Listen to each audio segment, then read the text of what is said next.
Our next guest is known to millions as the matchmaking maitre d' in First Dates.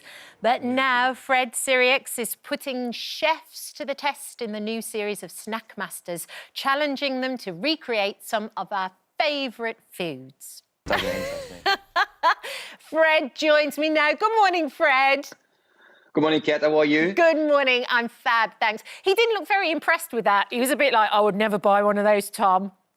No, he didn't. You know, I mean, Chef Tom is a really, really top chef. He's had 2 Michelin stars. He's won every single accolade, and he really is the man to beat on this contest. And he's against Alex Bond, who is an up-and-coming chef. He's very hungry, very good at what he does, and he's not scared at all. And, you know, in boxing, we say styles make fight. And here, we really have a competition on our hand because these 2 chefs, they want to win. And in the previous contest, we've seen that chefs, you know, they just would do anything to win. I mean, for example, Jason Atherton spent £16,000 on a pizza machine last time, and they would do anything and anything to win. I just love, Fred, how you say it's the Zinger Burger. I don't think it's ever sounded so good. Never. It's a Zinger Burger, it's true. The Zinger Burger. What other snacks do they have to try and match?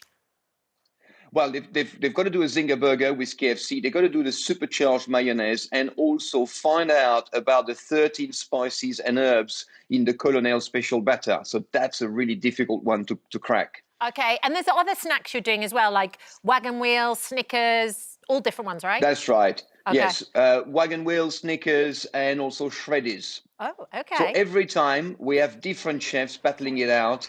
And it's a really fascinating concept, and it's a great contest because it's really out of their comfort zone. You know, these chefs do not cook this kind of food normally.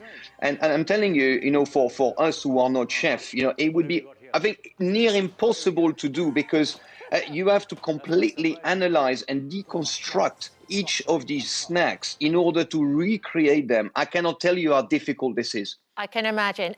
Tell me a little bit as well about remarkable places to eat, because that's on tonight as well. Oh, yes. It's a beautiful show. I'm going with Chris Pavin. He's taking me to the New Forest, and we discover 3 places in your New Forest. And, you know, the New Forest is a beautiful place. You've got the best of both worlds there.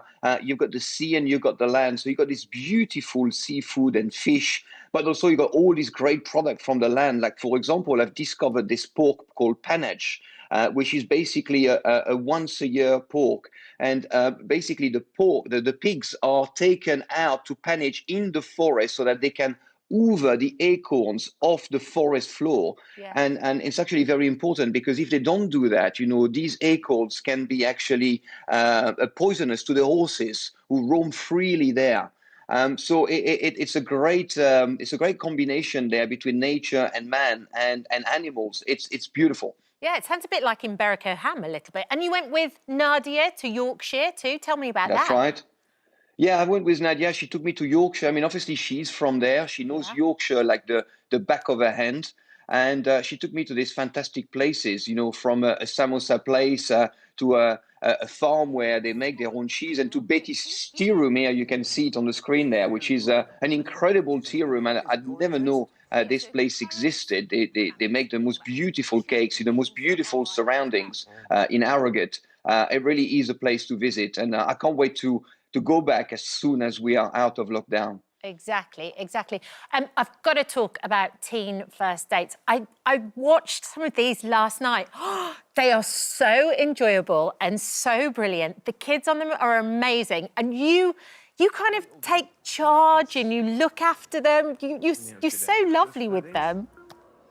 Well, you know, Kat, you know, I have a young daughter. She's 16. She's a teenager. I remember how my parents were when I was a teenager, you know, and they were really looking after me, you know, and you know, I had a real sense of responsibility there with the kids because, you know, they're coming to the first date restaurant. You know, nobody's pretending they're going to find somebody to be with until the rest of their lives. But we've got to deliver a great experience and make sure that this time in the first date restaurant is a memory they will cherish for the rest of their lives. So we've got to be there. We've got to really look after them and make them feel like kings and queens while they are there. You do it absolutely beautifully. I love watching it. You're really amazing. What do your kids think about you doing it? Do they like that show?